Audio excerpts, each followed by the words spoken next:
I should have never taken that night shift job. It all was abandoned, but they never told me I wouldn't be alone. My name is Ravi. I was hired as a night security guard for an old hospital outside the city. The pay was good. Too good, actually. That should have been my first warning. On my first night, everything felt normal. Too normal. The building was silent. No patients. No staff. Just empty hallways and flickering lights. The control room had dozens of cameras showing every corridor and every room. It felt boring at first, like nothing would ever happen. At around 1:13 a.m., one of the cameras started glitching. The screen flickered with static before coming back to normal, but something was different. There was a figure standing at the end of the hallway. It was tall, unnaturally still, just standing there in the dark. I leaned closer to the monitor, trying to understand what I was seeing. The figure didn't move. It just stood there, watching. I quickly checked the hallway outside my control room, but there was nothing there. No sound, no movement. When I looked back at the screen, it was closer. My heart started pounding. I hadn't seen it move, but somehow it had gotten closer to the camera. I switched between different camera angles, hoping it was just a glitch, but every camera showed the same thing. That figure, slowly getting closer. Then, suddenly, all the screens went black. The control room went silent. The lights above me flickered once, twice, and then dimmed. That's when I heard it. Footsteps. Slow. Heavy.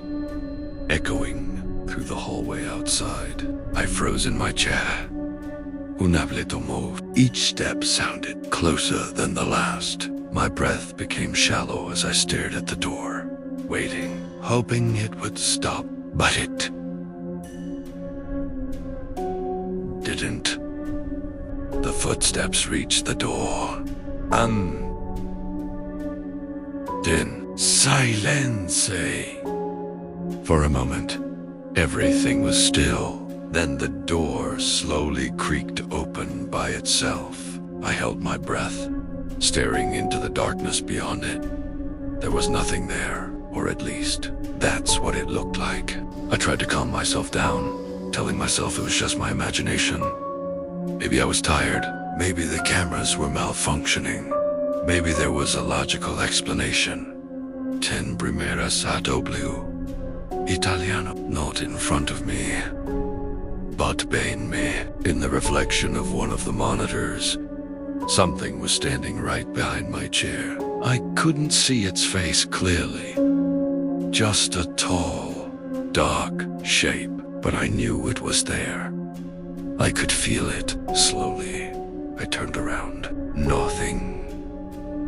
The room was empty. My hands were shaking as I turned back to the monitors. And that's when my blood ran cold. The screens were back on, but they weren't showing the hallways anymore. They were showing me, sitting in that chair, watching the screen, exactly like I was now. And behind me, that thing, standing closer than ever before. Its face twisted into a smile. I jumped out of the chair and ran toward the door, but something felt wrong. The hallway outside looked different, longer, darker than before. The lights flickered violently, and the air felt heavy, like pre-medical NAT. Breathed properly. I ran faster, trying to find the exit, but every turn led me back to the same hallway, to some door, the same darkness. It was like the building didn't want me to leave. Then I heard the footsteps again. This time, right behind me. I didn't dare turn around. He run faster and faster until I reached the control room again. But when I entered Primera Froze, I was already there, sitting in the chair, watching the screen. I couldn't understand it. My mind refused to process what I was seeing. The me sitting there slowly turned its head and looked directly at me. And then it smiled. The lights went out. Everything went dark. The next morning, the staff came to check the building. The control room was empty. No sign of me anywhere. No broken doors. No signs of struggle. Just one camera still recording.